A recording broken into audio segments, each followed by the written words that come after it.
essa aqui é para uma outra número especial da revista que nós vamos fazer, da Articulando e Construindo Saberes, né?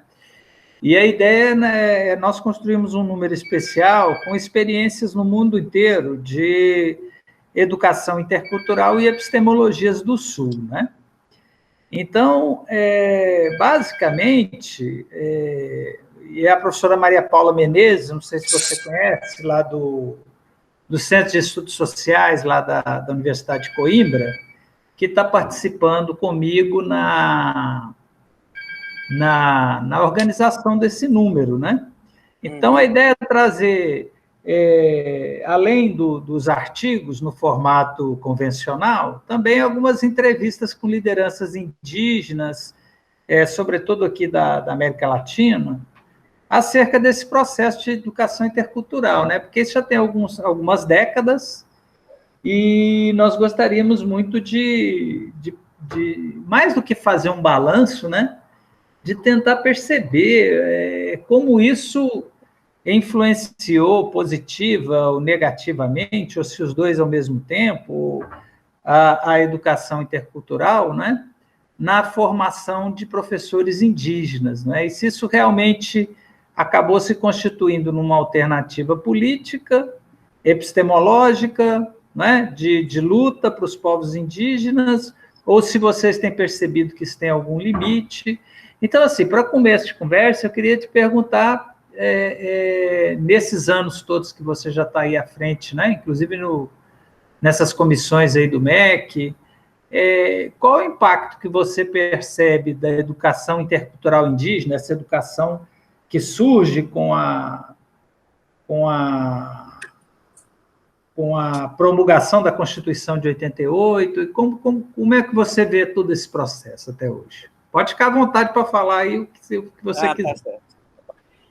Então, professor, bom, eu vejo que a proposta, não é, o projeto de uma educação intercultural, bilíngue, aqui no Brasil, uma educação indígena, intercultural, bilíngue, específica, diferenciada, para nós teve um resultado, não é, muito rico, muito interessante, porque foi uma promessa, não é, um projeto que possibilitou, estimulou e, de certa maneira, apoiou sairmos da educação propriamente colonial, aquela educação para os indígenas, não é, organizado, pensado, concebido e imposto pelo Estado colonial aos povos indígenas, não é? Então, só termos como uma agenda nova, no começo muito desconhecido, muito duvidoso do que efetivamente era, mas, de certa maneira, nos puxou, nos tirou, então, desse cenário longo, né? Uma história longa de educação para indígenas, portanto, uma educação imposta, uma educação colonial que, como nós sabemos, praticamente negava, perseguia e de algum modo, extinguiu muitas das nossas culturas, dos nossos saberes, não é? Então, acho que esse é um primeiro aspecto importante. E nos levou a um patamar atual. Claro, né, como eu disse, acho que com isso foi pautado na agenda do movimento indígena, das lideranças indígenas, principalmente dos educadores indígenas, a importância das culturas, das tradições, das línguas e dos saberes indígenas. Eu acho que isso, desde o início, então, né, uma vez olhos abertos, pensamentos abertos, horizontes abertos, então logo se colocou na nossa agenda do dia a dia, ou no nosso horizonte, buscar, lutar por esse lugar, por esse espaço para as nossas línguas, saberes, conhecimentos, tradições e culturas indígenas. Eu acho que isso está posto. Como um primeiro resultado, nós podemos já falar como resultado, isso já temos hoje, é uma escola que eu diria uma escola indígena híbrida, não é? E híbrida até, eu diria, no sentido dividido, não é? Embora ainda assimétrico, aliás, ainda muito assimétrico, mas já é uma escola híbrida, ou seja, nessa escola atual, né, escola indígena, até nós denominamos escola indígena específica, diferenciada, bilíngue intercultural, é uma escola que tem, sem dúvida nenhuma, na sua composição, na sua estrutura curricular, portanto, organização de conteúdos, de saberes ali circulados, né, aprendidos, ensinados, conhecimentos não indígenas, conhecimentos da ciência, conhecimentos do Ocidente europeu, e conhecimentos, sem dúvida nenhuma, indígenas. Né? Então, presente as línguas indígenas. Aonde se fala línguas indígenas, essas línguas indígenas, de um modo ou de outro, estão presentes. Em algumas escolas mais, em outras menos, em algumas até virou língua de instrução, pelo menos nas primeiras séries, em outras, em alguns momentos, língua indígena, em algumas escolas viraram disciplinas. Então, tem várias formas, mas estão presentes, da mesma maneira, os saberes, os conhecimentos, né, tradicionais. Agora, híbrido ainda assimétrico, por quê? Porque, isso sim, em geral, a maioria das escolas indígenas ainda tem a maior parte do seu currículo ocupado por conhecimentos, conteúdos não indígenas, né, da ciência, centrado no Ocidente europeu. Não é? Então, isso também é uma evidência real. Né? Agora, há um crescente progresso para um equilíbrio maior, sem dúvida nenhuma. Não é? Eu nem estou aqui defendendo se a simetria, né, em termos de igualdade, seja um desejo. Não sinto isso como uma indicação clara ou de alguma maneira majoritária entre os povos indígenas. Né? Se algum dia teremos, do ponto de vista de medição, isso, né? 50% do currículo, conhecimentos indígenas, 50% não indígena. Isso não se discute, não é? Mas tem havido um crescente espaço significativo, tanto na educação básica, inicialmente, agora também caminhamos para a educação superior, ainda incipiente, mas, sem dúvida nenhuma, alguns cursos, alguns programas dentro das universidades também começam a circular cada vez mais os saberes indígenas também na educação superior, no ensino superior. Então, acho que é um pouco esse é o cenário, essa escola indígena híbrida, essa educação indígena hoje híbrida, não é?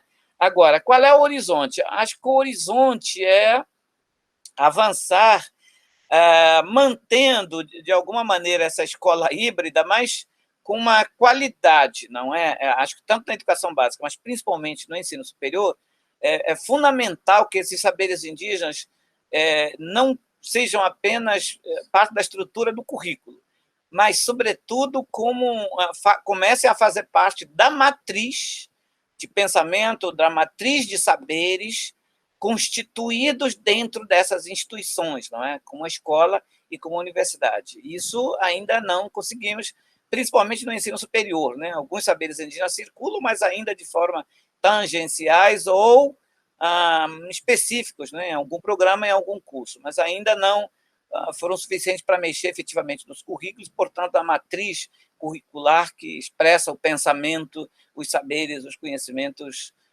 de alguma maneira reconhecidos, validados e promovidos no ambiente, principalmente da universidade. Na educação superior, isso avançou bem mais, não é? Mas, como eu disse, ainda em proporção pequena, ou seja, ainda não suficiente para, no horizonte de média e longa duração, garantir a continuidade desses conhecimentos, não é? E porque a continuidade desses conhecimentos é também uma garantia de continuidade étnica, cultural, identitária dos povos indígenas. Né? Sem essas culturas, tradições indígenas, obviamente, a extinção desses povos é possível, ou é até certo. Não é? Então, a forma de evitar a extinção desses povos é, sem dúvida nenhuma, por meio de perpetuação de seus conhecimentos, suas culturas e tradições. E aí entra forte o papel da escola, da universidade. Né? Então, acho que, assim, de forma já um pouco sistemático, não é um pouco esse processo. Gerson, depois eu quero retomar essa questão das matrizes, mas eu quero voltar na origem de toda, se é que a gente pode chamar assim, origem, do início, né, de todo o processo de discussão, da garantia de uma educação intercultural diferenciada, que está na Constituição, lá no artigo 210, né? Numa conversa que eu tive com o Ailton Krenak, ele dizia que uma parte disso que foi alcançado tinha muito mais a ver com os indigenistas, né, que participaram do processo, do que propriamente com os povos indígenas, né? Assim, como se fosse uma coisa meio de fora para dentro, entendeu?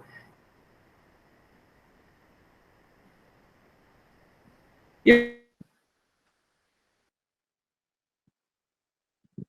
queria você congelou saber a sua opinião acerca disso, porque você... eu acho que é a internet. Voltou. Acho que, em parte, viu, Elias, mas eu não concordo na integralidade disso, não. Eu acho que, do ponto de vista da teoria, sim, não é? Acho que essa é a principal força e contribuição, né, da academia, dos intelectuais, dos cientistas, dos pesquisadores, principalmente das áreas sociais, nessa história, não é? Eles debatem, discutem, criam certos pensamentos, né, certas teorias, mas eles não têm nenhuma capacidade de tornar isso efetivo, de pôr isso em campo trabalhando. Isso é absolutamente papel dos sujeitos indígenas. Eu não tenho a menor dúvida disso. Até porque eu vivi muito isso na pele, não é? Eu sou um aluno de ensino médio 100% colonialista. Me proibiram falar minha língua, eu falava a língua materna indígena, me proibiram falar, perseguiram meus pais e avós por conta de seus conhecimentos tradicionais, não é? E eu fiquei internado numa escola missionária 5 anos eu me lembro muito bem, o início dessa reviravolta, no meu caso e na minha geração no Rio Negro, não foi nenhum antropólogo, nenhum sociólogo que foram nos dizer isso. Foi resultado de um momento político, não é? Pós-ditadura, final da ditadura, discussão pela democracia, uma discussão, então, nacional, regional, até internacional, e aí as fichas começaram a cair, não é? Cadê a nossa liberdade de pensamento? E aí a minha geração começou a, de certa maneira, se revoltar, né, contra a própria vivência. Eu, nessa época, nem sabia se tinha antropólogo, sociólogo, eu nunca falei nessa época com antropólogos, não é? Mas no bojo dessa discussão política quente, né, no final dos anos da ditadura e início da discussão da redemocratização do país, mas principalmente na pré-constituinte, se foi criando momentos favoráveis, então, para se criar corpos sociais suficientes para estabelecer essa nova agenda, né? Sem dúvida nenhuma. Aí, claro, entraram os papéis importantes de algumas organizações indigenistas. Eu não nego a importância da colaboração, até do estímulo, não é? Dos espaços. Acho que eles foram, os movimentos sociais, os movimentos indigenistas e indigenistas foram importantes para, de certa maneira, abrir espaço dessa voz, dessas vozes, não é? Tanto nas escolas, na academia, na sociedade de um modo geral, mas não foram eles que fizeram isso, e eu diria que hoje nenhum movimento extra-indígena tem competência para fazer, de fato, as coisas acontecerem, né? O que faz mesmo são momentos políticos, não é? Macropolíticos, né? Por isso que eu falei, aí a minha geração logo percebeu as violências que estavam sofrendo, nós estávamos na faixa de fronteira, sendo violentados por militares, por comerciantes, toda a repressão da escola missionária, e no momento da discussão de saída da ditadura e buscar a democracia, foi um momento, um vento que bateu, e aí uma boa geração que tinha terminado o ensino médio, que tinha maiores condições de entender um pouco o mundo do branco, se engajou e abriu esse caminho, né? Como eu disse, e reafirmo, né? Aí sim a importância de garantir espaços, né, para essas vozes ecoarem, né, para essa nova agenda ter lugar, não é, no debates locais, regionais e nacional. Isso, sem dúvida nenhuma, é importantíssimo o papel dos movimentos indigenistas, né? Daí muito expresso exatamente na pré-constituição e na própria Constituição, né? Isso sem dúvida nenhuma. E a aliança, a aproximação, as negociações foram fundamentais. Mas essa mudança específica de levar essa transformação na ponta do lápis, do caderno, dos livros, da formação de professores, da formação de currículo, da reelaboração de currículo nas escolas indígenas, isso é papel, sem dúvida nenhuma, eu diria 99% dos sujeitos indígenas, né? Quer dizer, não há experiência em educação escolar indígena de nenhum currículo escrito pelos brancos, isso não existe, né? Claro, são escritos por indígenas com a colaboração de não indígenas, às vezes até para traduzir, não é, forma de escrever indígena para uma compreensão melhor no mundo mais amplo da sociedade nacional e global.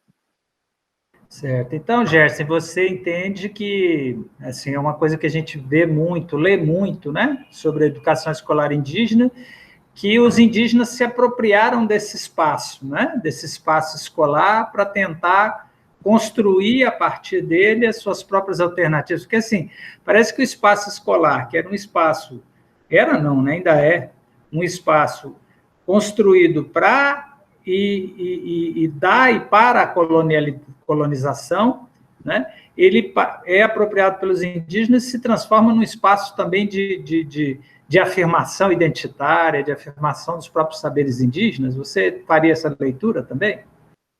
Sem dúvida nenhuma, foi uma apropriação. Tanto é que, a partir dessa apropriação, a escola, que era exatamente o instrumento de dominação, hoje é um instrumento de resistência.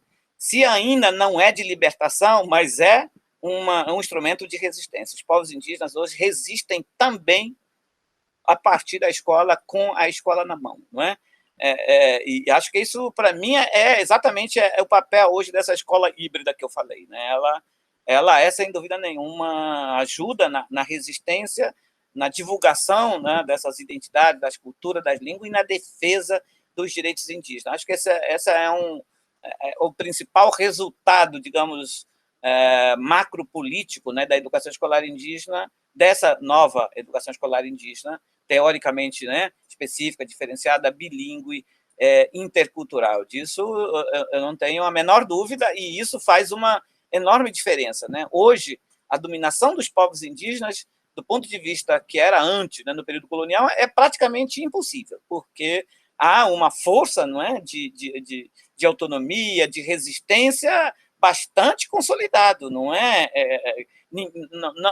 Já é quase impossível hoje qualquer força, por maior que seja, por exemplo, a força policial do Estado, chegar e impor o que quiser, como era antes, né? Seja ela por meio do convencimento, seja ela por imposição, né? Isso é muito difícil hoje, porque haverá sempre uma sábia resistência e forma de dialogar, de negociar para achar um caminho alternativo que permita, então, a continuidade. Isso acho que é uma conquista. Agora, nós entendemos os limites, porque a escola continua sendo não dos índios, né? Continua sendo do Estado, do ponto de vista da sua concepção institucional, né? Aquela velha máxima, né?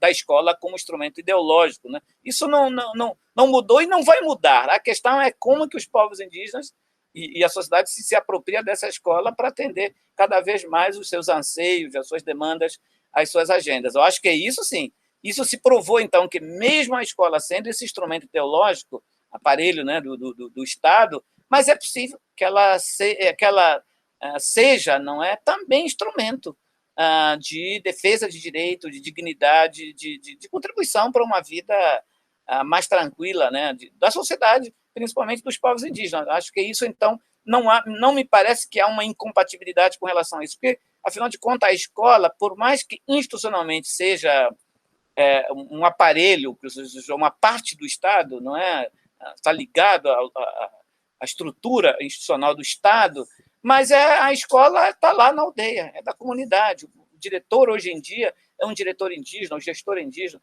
os professores são indígenas, os merendeiros são indígenas, os alunos são indígenas, está lá localizado no território indígena, está lá na aldeia indígena. Então, do ponto de vista prático, está na mão dos índios, né? Hoje, 98% dos professores que atuam nas escolas indígenas são professores indígenas, né? E, como eu já disse, os gestores são indígenas. Então, concretamente, eu diria materialmente e fisicamente, a escola indígena hoje está na mão dos indígenas, né? Agora, institucionalmente está ligado à burocracia do Estado. Então, o que não me parece ser indissociável. Eu, por exemplo, defendo a escola indígena pública, portanto, se é pública, ligada à estrutura do Estado. Então, garantido pelo poder público, né? O poder público está gerenciado pelo Estado, né? Eu não defendo a escola indígena autônoma 100%, ou seja, uma escola soberana dos povos indígenas. Não, para mim, a escola indígena tem que ser pública, né? Tem que ser, por isso, gratuita e assim por diante, financiada pelo poder público, portanto, pelo governo, pelo Estado que representa o povo, não é? Mas eu acho que essas experiências de 25 anos, pós-Constituição, um pouco mais, mostram, então, que é possível, sim. Em muitos lugares, hoje, a escola indígena uma das conquistas mais importantes, mais digna, né, que os povos indígenas se orgulham muito de ter uma escola, e uma escola é delas, que elas cuidam, com todas as suas limitações, dificuldades, precariedades, mas é das aldeias, foi conquista das aldeias, elas administram e não abrem mão do apoio do Estado, né, do poder público. Certo. Gerson, uma coisa que você falou aí logo no início, a questão dessa característica híbrida, né, da escola. Uma das coisas que a gente mais debate, mais não, né, mas uma das que a gente debate muito no nosso curso, aqui na UFG, e de uma forma geral, qual seria o passo seguinte, né, para a educação escolar indígena, né? Tem essa questão que você acabou de frisar, que é a questão da educação pública, logo tem que estar vinculada ao Estado, financiada pelo Estado, mas também tem uma outra questão que é muito cara à interculturalidade, que a gente debate há muitos anos, que é a questão do diálogo entre os saberes, né? E uma relação dialógica que não seja hierarquizada. Ou seja, para a gente ser fiel ao que a gente defende, nós teríamos que ter uma matriz curricular nas escolas, não só na escola indígena, mas na escola não indígena também, que fosse, de fato, intercultural e interepistêmica, né? Que levasse em consideração essa multiplicidade de saberes, porque, assim, uma coisa que eu sempre converso com o pessoal é que os saberes indígenas, eles estão aqui há milhares de anos, né? Então, assim, eles têm uma prevalência e como é que o Morin dizia? Que são saberes necessários, né? Eles não existem por acaso, eles não estão aí simplesmente por existir. Eles têm uma fundamentação. Então, se eles têm uma fundamentação, eles têm uma validade também muito grande, né? Porque são milhares de anos. Se a gente fosse levar ao pé da letra o empirismo, o conhecimento indígena, do ponto de vista empírico, ele é muito mais efetivo do que o conhecimento ocidental, por exemplo, né? Ele está aí há milhares de anos. Então, eu perguntaria a você essa questão, né? Você acha que é possível constituir de verdade essa matriz interepistêmica, mesmo sabendo que a origem do conhecimento ocidental tem uma pegada muito mais utilitarista, muito mais dominadora em relação à natureza, com os conhecimentos indígenas? Como é que você vê esse debate? Eu acredito. Essa, para mim, é uma utopia que me move, e eu sou muito confiante nisso. Agora, é um processo de média duração, eu não digo longa, porque eu acho que até que a gente já avançou bastante, né? Precisa acelerar um pouquinho mais o passo, mas a história humana não é constante do ponto de vista dos tamanhos desses passos. Agora deveremos, talvez meia década, uma década perdida com relação a isso, que não vamos conseguir avançar tanto, né? Mas vamos retomar, eu sou otimista com relação a isso. Mas para a gente entender isso, eu assim, acho que tem uma coisa que precisa ficar claro, né? Estamos falando de instituição do Estado, não é? Portanto, da sociedade nacional. Então, estamos falando de uma coisa que não é exclusivamente indígena, não é da cultura indígena. Estamos falando de escola, estamos falando de universidade. Então, essa escola, para mim, a sua principal característica é exatamente a hibridez, não é? Porque eu acho que será sempre assim, terá que ser sempre assim.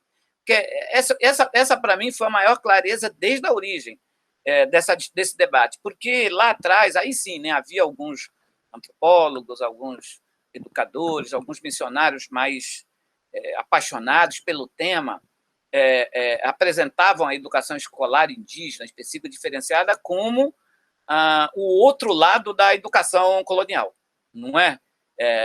Então, teríamos que apagar a escola para criar a educação indígena, né, nova. Entende? Eu nunca entendi isso, né, porque, para mim, a escola é exatamente para ajudar a gente indígena a dar conta da pluralidade dos mundos, ou pelo menos dos dois mundos, né? Indígena e não indígena. Então, ela tem que ser híbrida. E ela só tem sentido se for híbrida, né? Dar conta das realidades indígenas, dos saberes, das culturas, das línguas, das tradições indígenas, e permitir o acesso, a apropriação de outros conhecimentos, de outros valores, não é? Do Ocidente Europeu e de outros, não é? Então, ele não é exclusivamente indígena. Não dá para misturar a escola, que é para dar conta dessa pluralidade de sociedade, de saberes, de conhecimentos, de culturas, confundir com a educação tradicional. Não é? Para mim, sempre foi claro isso. O papel da escola não é ensinar o índio a falar a língua indígena, a viver a cultura, a tradição. A escola, claro, tem que promover isso, tem que ser a partir daí, mas, sobretudo, para acessar o mundo externo. Né? Para mim, isso é um ponto que não abro mão, né? Porque, como eu disse, no passado havia essa tendência. Eu vi, né, com meus ouvidos e na minha frente, famosos antropólogos, educadores falando: olha, esqueçam a matemática do branco, a biologia do branco, não serve nada para vocês, porque isso está falido lá na Europa, não é? Vocês têm que só se cuidar dos conhecimentos de matemática, de biologia, de astronomia, da língua indígena de vocês. Eu sou contra isso, né? Radicalmente contra, né? Para mim, a escola não veio para isso. Os povos indígenas não precisam de escola para isso, porque tem as suas formas tradicionais de produção e reprodução. Se estão minados, estão fragilizados, é uma outra discussão, mas isso não é papel primordial da escola. Então, acho que esse é um primeiro aspecto. Daí podemos pensar, por que eu digo que é possível pensar nessa educação, nessa escola, nessa universidade mais híbrida, mais simétrica, né, mais equilibrada? Eu acho que aí tem três estratégias para isso. Acho que depende de estratégia que a gente estabelece e como é que a gente consegue avançar. Em primeiro lugar, que está em caminho. De novo, né, os povos indígenas têm que avançar e acelerar a sua capacidade maior de apropriação dessas instituições, desses espaços. Eu acho que na educação básica, como eu disse, avançamos. Está na nossa mão.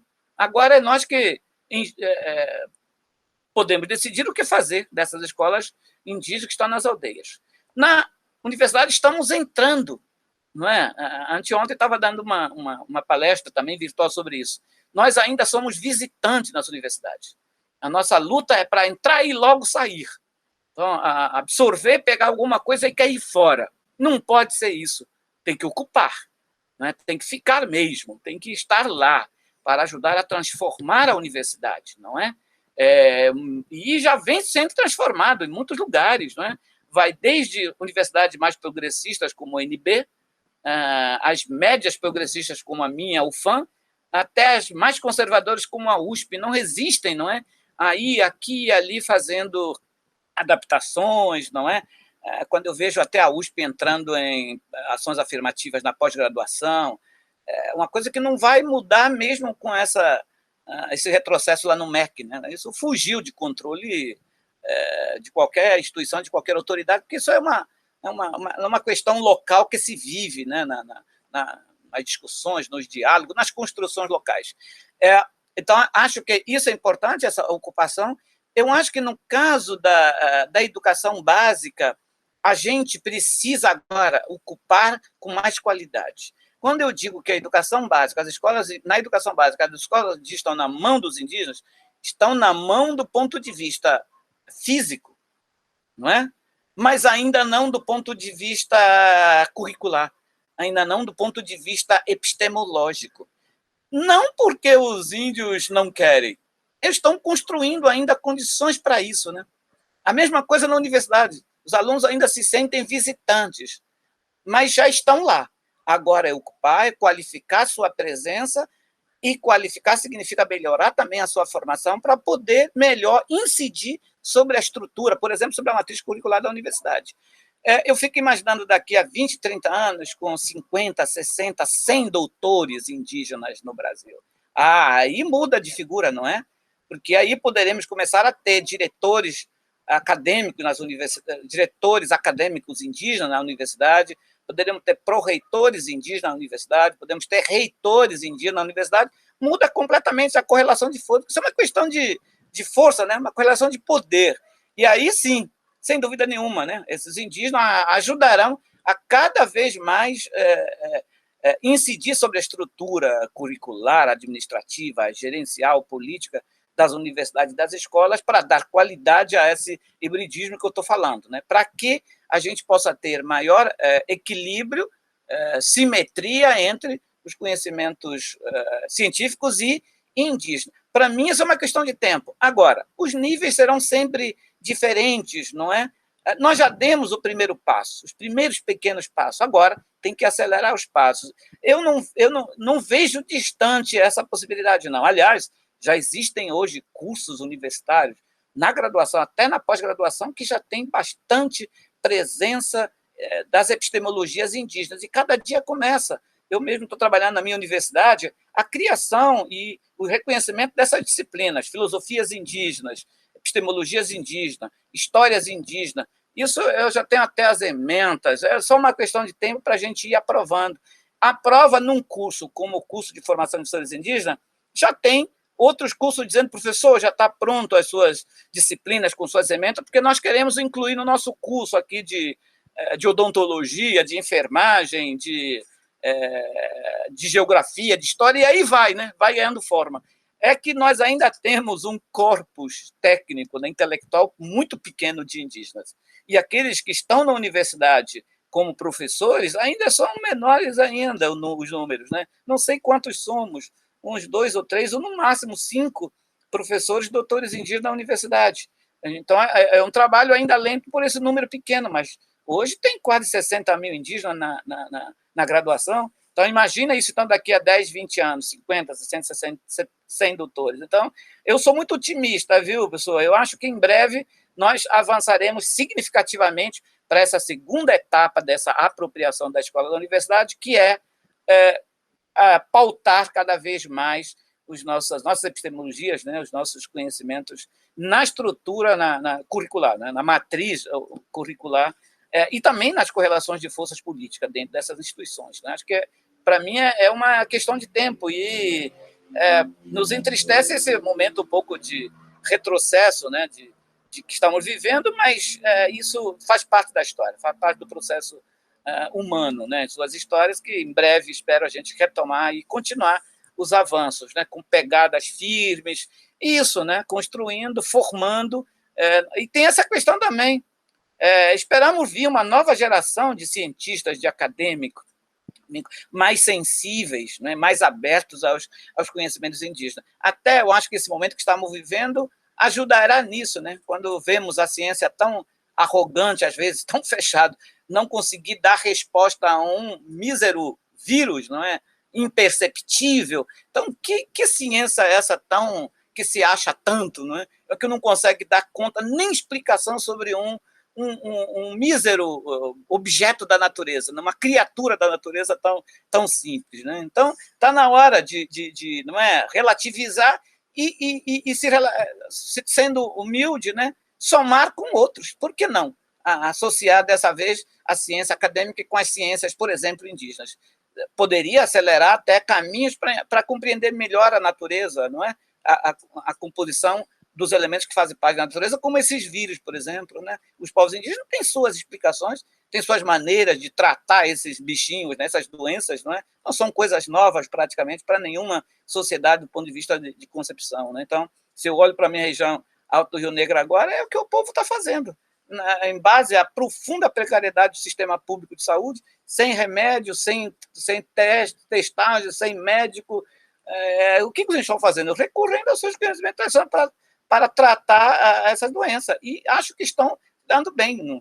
É impossível, em qualquer contexto, zerar a letalidade, mas é impossível diminuir quando se associa, inclusive, esses dois conhecimentos. E eu acho que os indígenas são os que mais fazem essa associação, né? Se enchem de remédios tradicionais e também dos remédios do branco quando tem. E aí a associação disso é uma maneira de enfrentar isso com maior dignidade e maior chance de evitar tantas perdas. Eu acho que um exemplo concreto. Eu espero que a nossa sociedade, principalmente a nossa ciência acadêmica, a universidade, aprenda com isso e cria novo protocolo, novas aberturas para isso.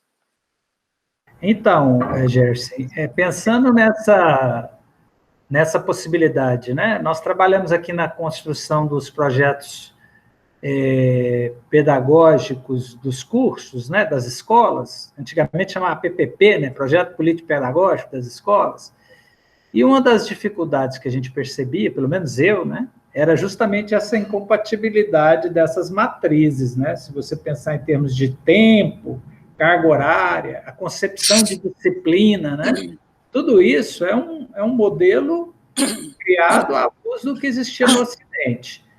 Essa possibilidade de construção de uma matriz intercultural, interepistêmica, ela, no seu modo de ver, pelo que você está falando, ela deve respeitar e deve não só respeitar, mas assimilar e reconhecer que assimilou os conhecimentos indígenas, né?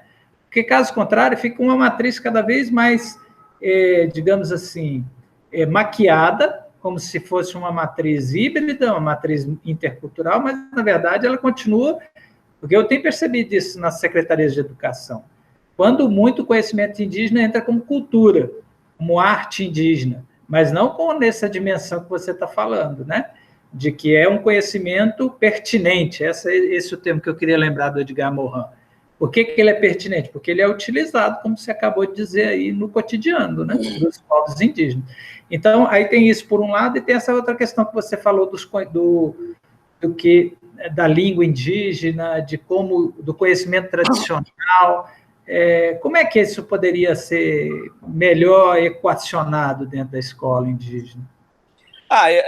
Eu acho que existem tarefas que nós precisamos fazer, pelo menos iniciar a fazer. Eu acho que nós conseguimos convencer uma boa parte da sociedade, inclusive da sociedade acadêmica, da importância desses conhecimentos indígenas, não é? Eu acho que boa parte, não sei se é majoritária ou minoritária, mas saímos do zero ou de alguma meia dúzia, né? Saímos para um número significativo de pensadores, de cientistas, de pesquisadores, né? Que compreendem a importância.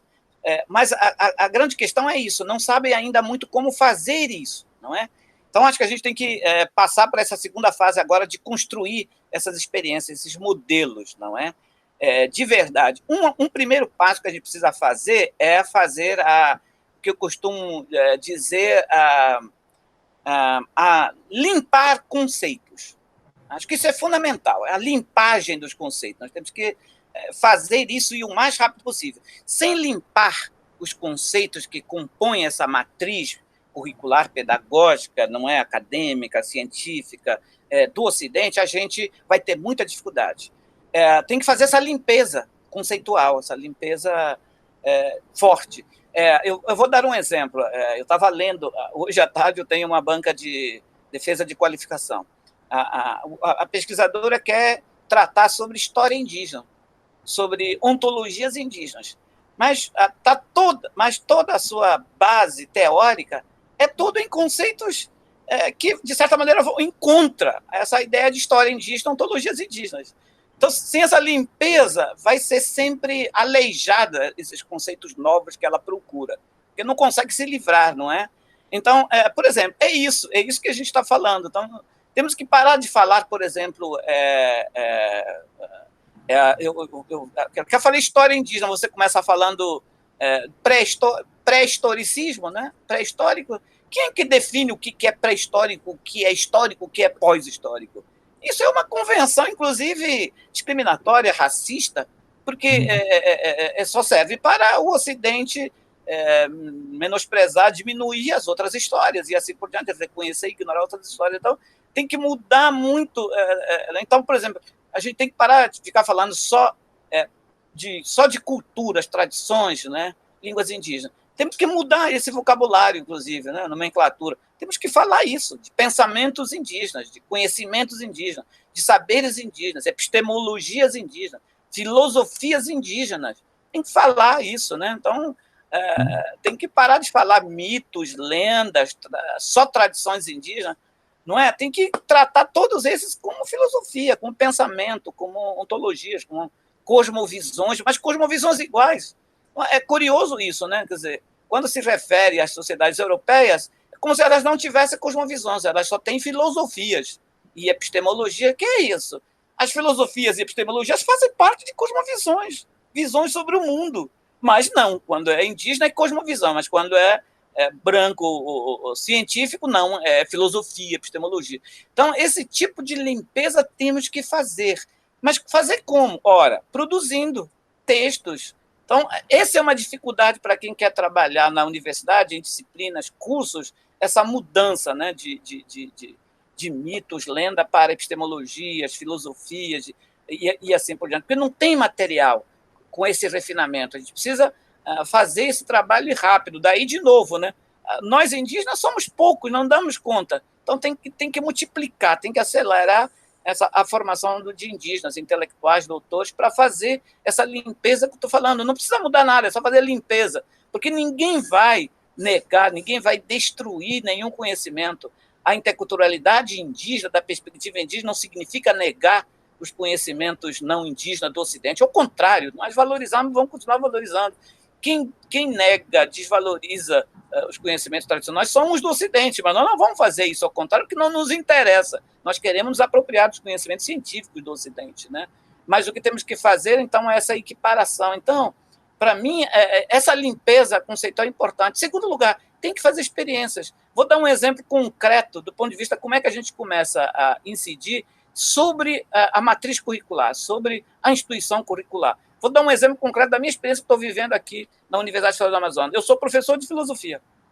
Todo o conteúdo curricular da filosofia são 5 módulos, 5 etapas, né? 5 disciplinas, filosofia 1, 2, 3, 4, 5, 100% dos filósofos gregos ou pós-gregos, né? Ocidentais. Aí lá desde, claro, começa com Platão, Aristóteles, chega nos filósofos atuais, não é? Aí vai pelos iluministas, racionalistas, até chegar pelos modernistas. 100% ocidental, não é? Isso é totalmente anti-intercultural, interepistêmico, não é? Então, o que eu estou fazendo? Eu já fiz essa reformulação. Agora estou dividindo essas 5 disciplinas em 5 disciplinas, cada disciplina uma filosofia de um povo ou de um continente. Para satisfazer os filósofos ocidentais, eu começo com a filosofia grega, ótimo. Mas no segundo vou para as filosofias ameríndias. Pronto, não é?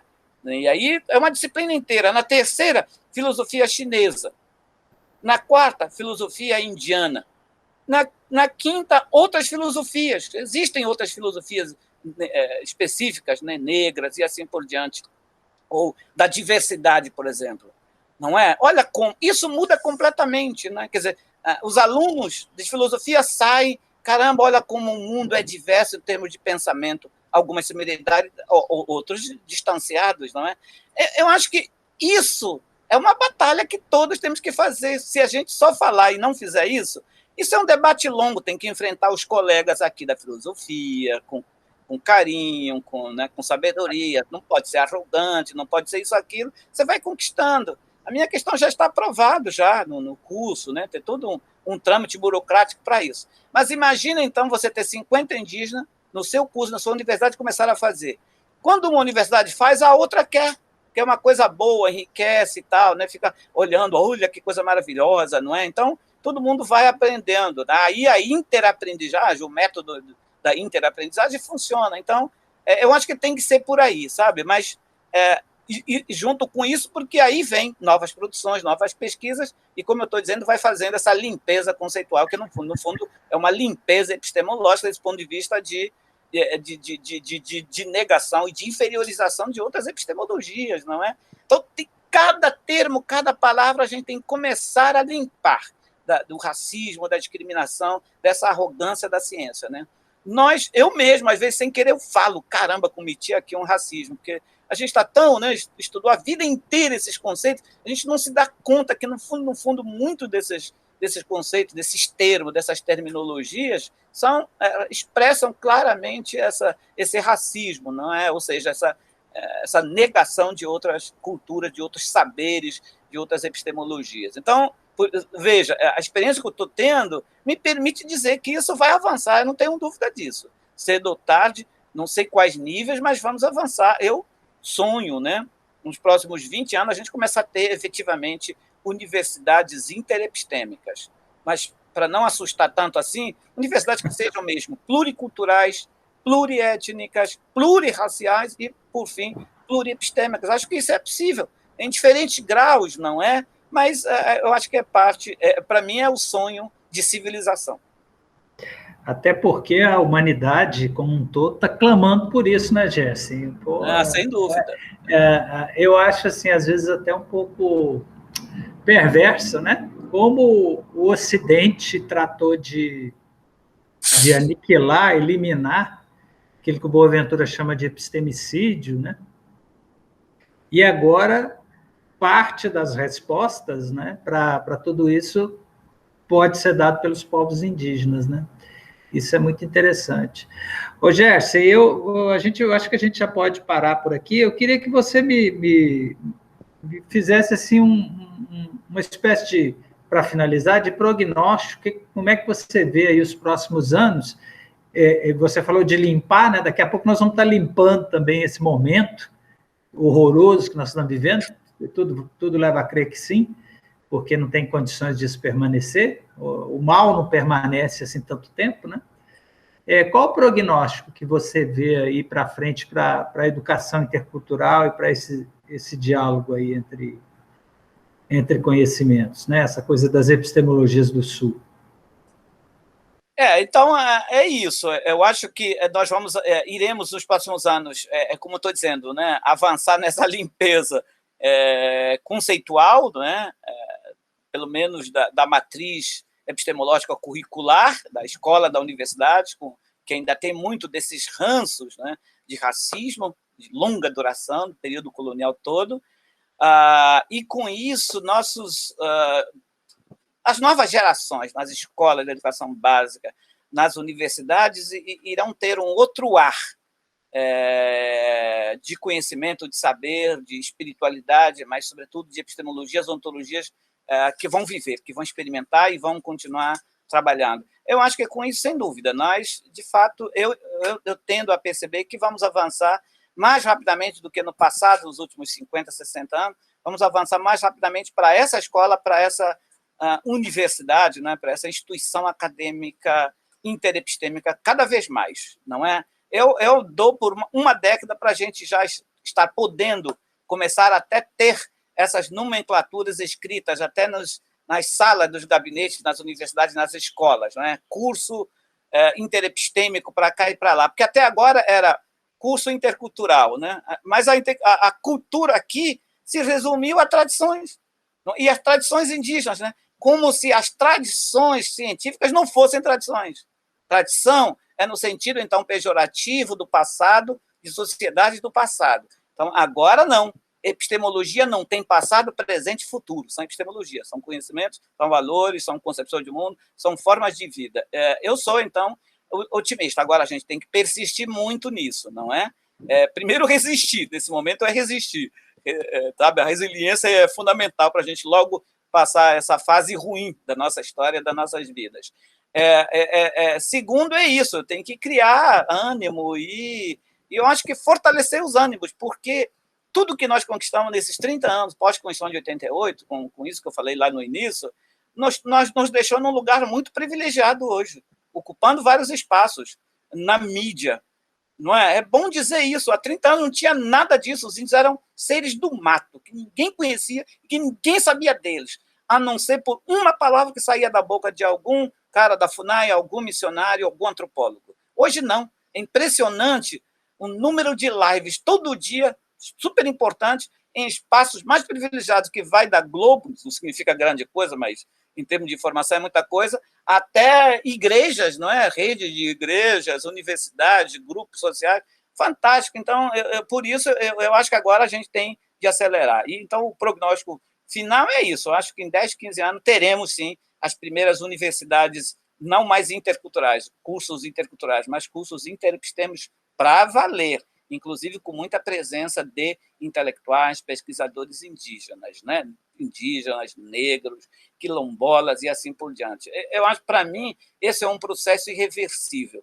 Se isso se reverter, para mim, é o fim da humanidade. Não do planeta, né? Porque não necessariamente o fim da humanidade é o fim do planeta. Ao contrário, eu começo a acreditar que, talvez, se a gente não conseguir melhorar a nossa humanidade, é melhor que a humanidade que a natureza se livra da humanidade para ela poder ter continuidade e sobrevivência, não é? Quer dizer, eu acho que o ser humano se tornou o sentido de não sobrevivência do planeta, da natureza. Mas eu sou confiante que sim, que nós vamos... Eu acho que os povos indígenas têm, sim, a contribuir, inclusive, com essa humanidade, com esse planeta humano, não é? Desde que, de fato, conquiste esses espaços que eu estou falando. Da escola à universidade são instrumentos poderosos, mas desde que essas escolas e universidades sejam verdadeiramente interepistêmicas, né? E aí, de novo, pluriculturais, pluriétnicas e plurirraciais, porque a presença também física, espiritual e epistêmica é fundamental para que essa universidade seja mesmo uma universidade da diversidade, né? Porque a universidade não tem uma coisa assim tão paradigmática, tão paradoxa que é a universidade, que o nome diz, né? Deveria dar conta do universo, mas não dá. Não dá conta. Essa futura, sim, tem que dar. A universidade só pode ser universidade se contemplar a diversidade. E aí a diversidade de modos de vida, de pensamento e das epistemologias. Tá certo. Jéssica, muitíssimo obrigado. Cara, foi muito emocionante te ouvir, viu? É um momento de muita lucidez, muito compartilhamento, né, de todos esses conhecimentos aí que você tem. Eu fico muito feliz de poder ter feito essa entrevista com você. E nós estamos juntos aí. Eu também acredito nesse futuro. Aliás, não tem outro futuro, né? Só existe essa possibilidade, tá bom?